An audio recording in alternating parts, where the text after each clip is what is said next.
Hey everyone, welcome back. Today I'm going to do an oil and filter change on this 2013 Suzuki GSXR 600. It's the same process if you have a 750, so I'm going to show you the process that I use and the type of oil that I use. After that, I'm going to put the battery in and start it up. So right now it's out of winter storage and I'm just getting it ready for the new year. So I usually don't start it up after the winter storage, and I do an oil change first. And the idea behind that is if there's any metal particles or whatnot in the oil, they've had all winter to settle to the bottom of the oil pan and hopefully drain out. So let's get back into it. I'm going to jack it up and let's do this. So guys, this is the GSXR here. It's a kind of unique color with the red and white. Don't really see too many of them around, and I've got about 30,000 kilometers on it. I've done the brakes, I've done the tires, and a whole bunch of things to it. I've done a stator cover change, changed the tires, changed the chain, done tons of oils, done the brakes, and things like that. So if you're looking on how to do this, then hopefully this will help. So I'm just going to get it set up and we'll take it from there. These are the products that I'm going to be using. So this is a semi-synthetic Motul 10W40 oil. So that's the manufacturer recommendation type of grade of oil. And I found Motul to be what the dealer recommended when I bought it, and it's worked perfectly ever since. This year, for the first time, I'm going to use a Fram oil filter. I've never used that before. I usually use ENN. And I'm also going to reinstall this battery. So next, I'm going to get it up on the jack stands.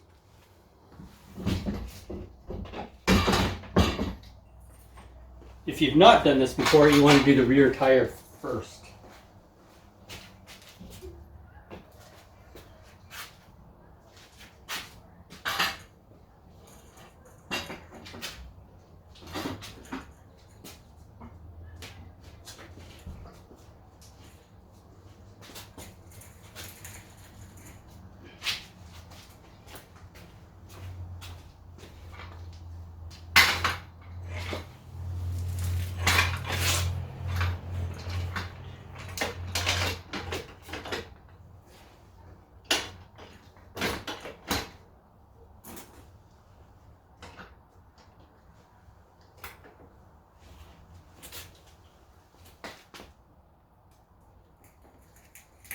So that's the first step, is getting it up on the jack stands.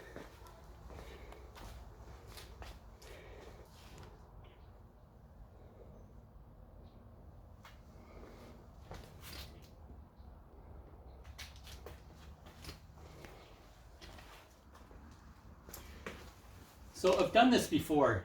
You could take the entire fairing off, but I've learned that you don't need to take the entire fairing off, and you can save yourself a whole bunch of time by not doing so. So I'm just going to unclip it down here, and I'm going to loosen a few of the bolts, and then I'm going to spread it out as far as possible without damaging it, and that'll give me access to the filter, which is located under here. So it makes it a lot faster and a lot simpler. So I'm going to get started on taking these things out.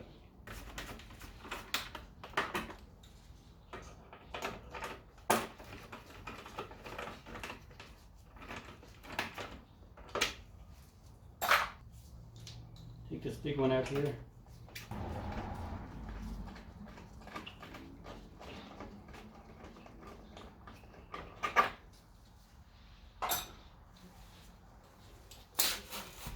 And I'm going to pop this off in here. It's a little pop plastic.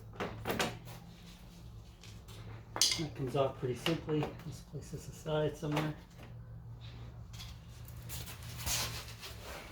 There's another one under here.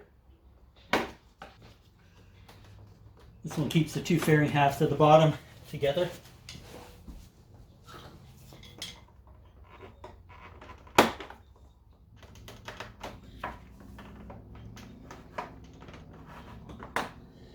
This one is the type that has a little button that you have to push in to release it. There's also one more screw down here. Needs to come out.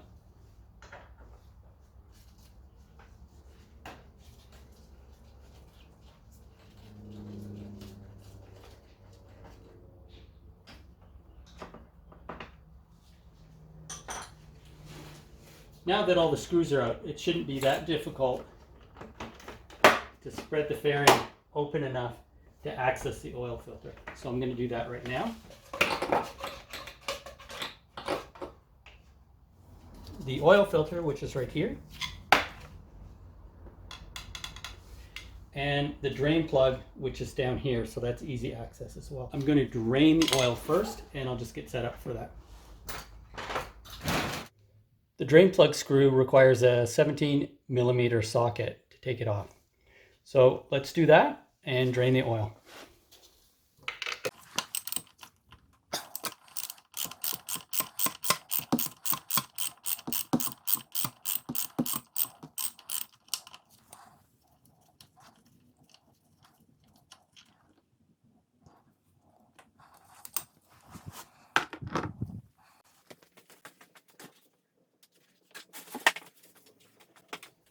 Okay, what I have is the oil filter removal tool. You don't have to use it, but it's helpful that it's the same size and makes removing the oil filter a lot easier. So time to take it off.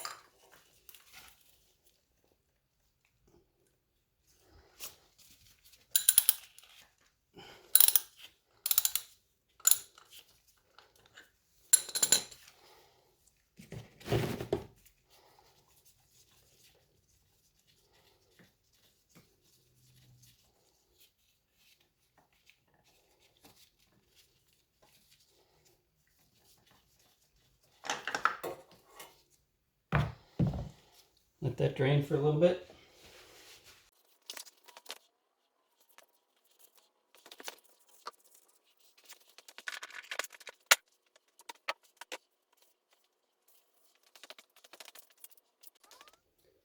Before I put on the new oil filter, I want to make sure that, at least for my Fram, it's a pH 60-18. And I want to make sure I put some oil on the gasket. Some fresh oil anyway.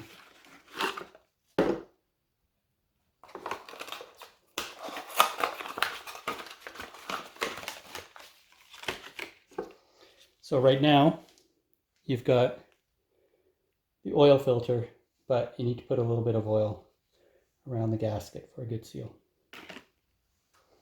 So I just used the same oil that I'm going to use for the oil change. This Motul Oil is pretty good, as it comes with its own built-in spout as well. Dip my finger in it, grab some oil.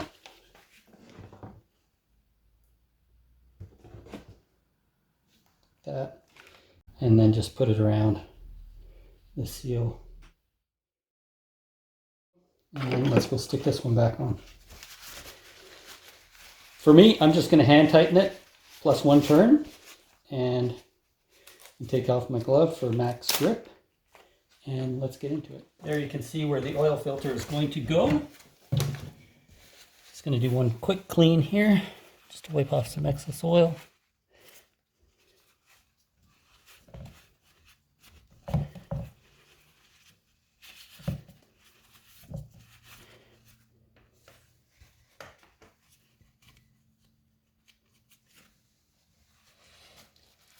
And we're going to go stick the filter on.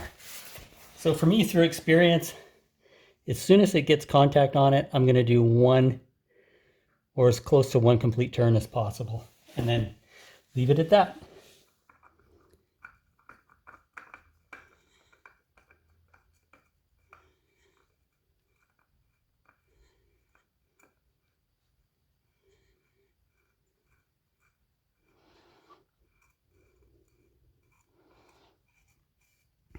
There's the contact. So I'm going to do one complete turn.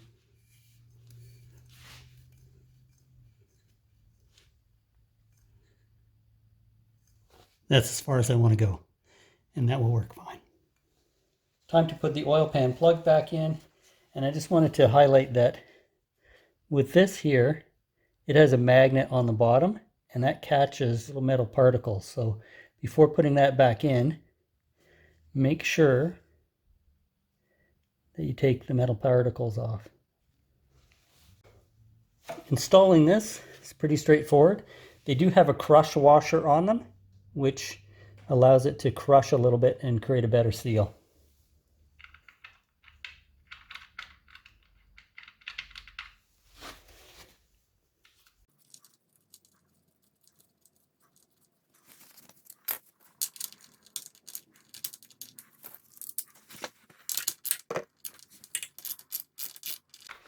Okay, it's got contact there. So what I like to do is give it a good, significant push down, but not too tight. There, and that should be fine. So the washer is crushed and a good seal should be made. So that's the draining of the oil. Now it's time to go fill it.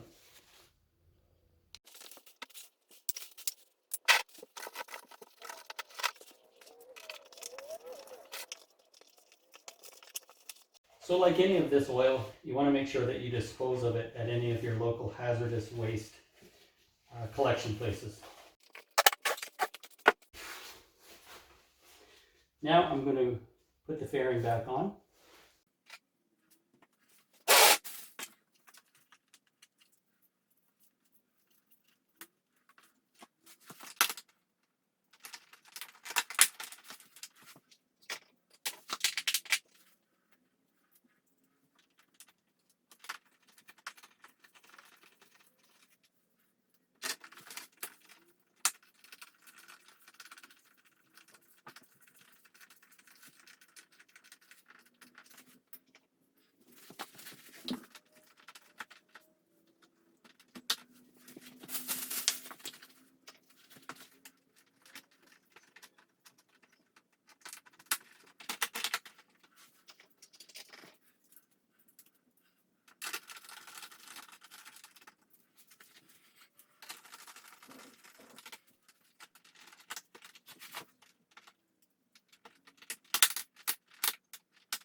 The place where you put the oil in is right on the engine. The filler cap is right here.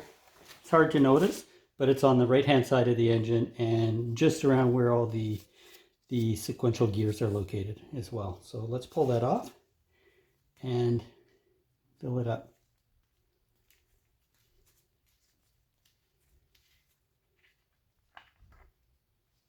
The volume of oil that goes in is around 2,200 milliliters, or 2.3 or 1.9 US imperial quarts.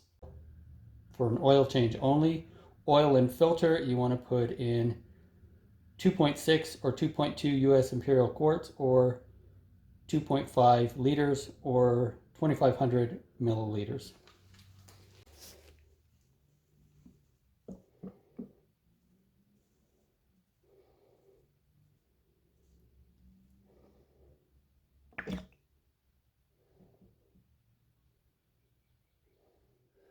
You can see the filler window. What I'm looking at here is to see when that fills up with oil. So right now it's empty, but as I put the oil in, you'll be able to see it fill up and then drain. So take a look at that.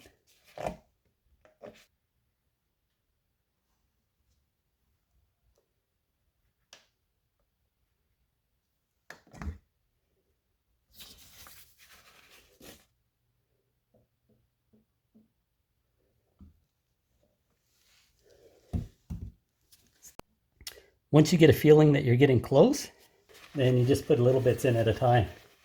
You don't want to overfill it, that's for sure.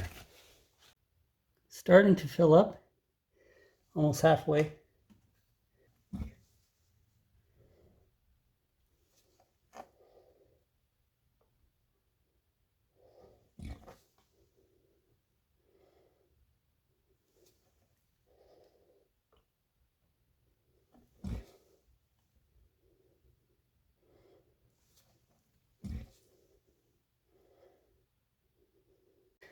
That's enough for now.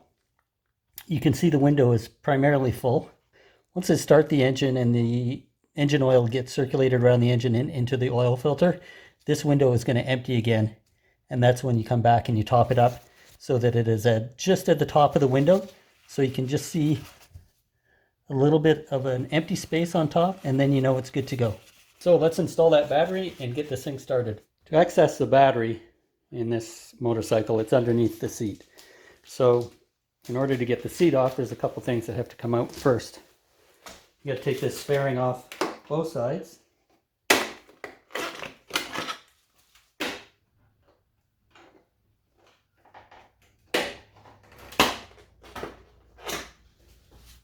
Once that is done, there's screws on either side that need to come out.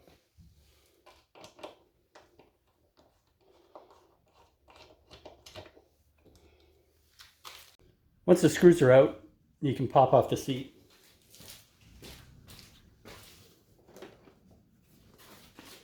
And inside this area is where the battery goes.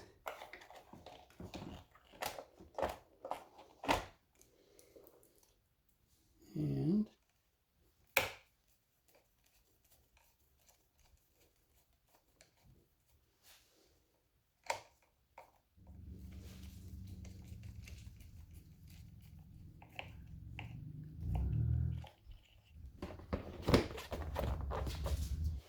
it's one side in.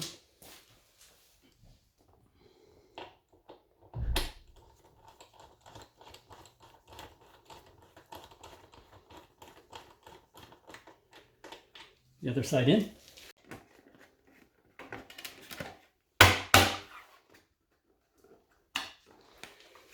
Fairing is on. And both fairings are on. Now to start the motorcycle up, you'll see the oil in that window will go all the way to the bottom and the window will be clear again. And then we'll have to top it up one more time.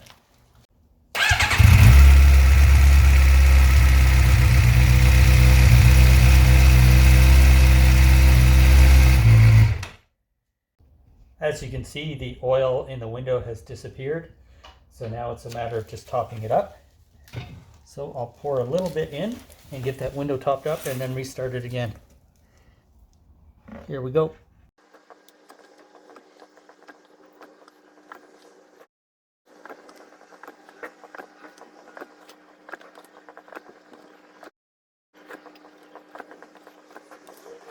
Just a little bit more. Let's start it up one more time. See what happens to the oil level.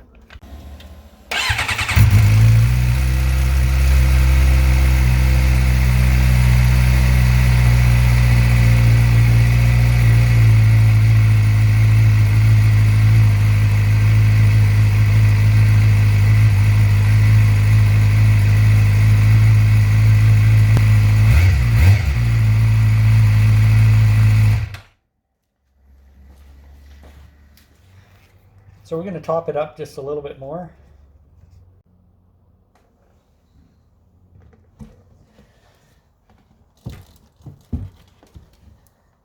I'm going to leave it at that for now. Put the oil cap cover back on.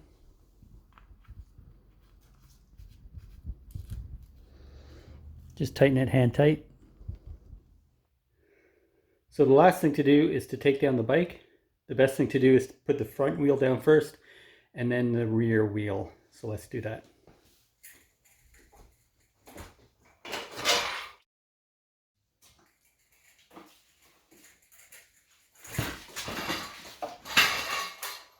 So we'll just do a start and that will be it.